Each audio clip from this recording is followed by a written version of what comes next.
ऐसा क्या आपने नोटिस किया है इंडियन जनता के बारे में या इंडियन स्टूडेंट्स के बारे में जो आपको लगता है इस तरीके से अगर कहानी बताते हैं ना तो अटैक करती है, लोगों को दिमाग में रह जाती है? कोई पैटर्न है, कोई हाँ कुछ है? मतलब जैसे कि मैंने खुद भी अपनी लाइफ से जैसे सीखा, जैसे आज मैं जब भी मुझे दुख होता है किसी बात का, तो मैं अपनी लाइफ के उन इंसिडेंट्स पे चला जाता हूँ जहाँ पे मेरे को सेम ऐसे दुख हुआ था।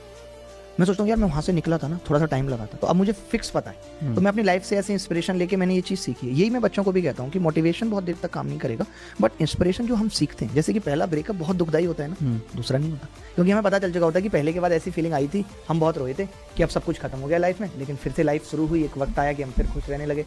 तो वो दूसरे वाले में हमें ये चीज़ पता चल चुकी होती है।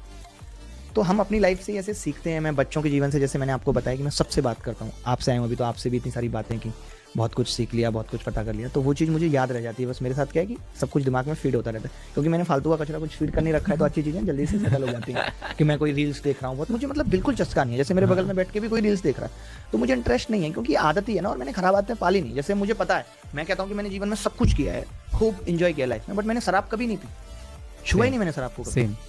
तो वही है कि मैंने शराब सिगरेट ये कभी नहीं पी, क्योंकि मुझे लगता है जिंदगी अपने आप में एक नशा है, लड़खड़ा के जीने में क्या मजा है, मुझे जरूरत नहीं महसूस हुई। लेकिन आजकल पता है लोग क्या है कि ये शौक पहले पालना शुरू कर देते हैं। मैं आज की ईद को देखता हूँ कि वो पहले ये शौक पालेंगे ताकि उनको बड़ा आदमी बनना है, बड़े आदमी जैसी फीलिंग लेनी है। उनको लगता है कि शायद इसी चीज़ से हम बड़ा बनेंगे। ऐसा बिल्कुल नहीं। देखिए, जब आप सब कॉन्शियस हो गए, उसके बाद आपकी कही हुई बातें उतनी ट्रस्टवर्दी नहीं रही। आप अपने होशो हवास में रहते हुए कुछ कहें, कोर्ट भी ये कहती है कि कोई अगर आपने बयान दिया वो आपने होशो हवास में दिया था नहीं, यानी वही सत्य है। तो उस फेज की जब कोई वैल्यू नहीं है, आपके कहे हुए शब्दों की कोई वैल्यू नहीं है, तो उस फेज में जाना क्यों? जब वो फेज ट्रस्टेबल नहीं है आपके अकॉर्डिंग, आपको खुद नहीं पता कि रात आप नाली में पड़े हुए थे, तो उसका कोई सेंस नहीं है जीवन में।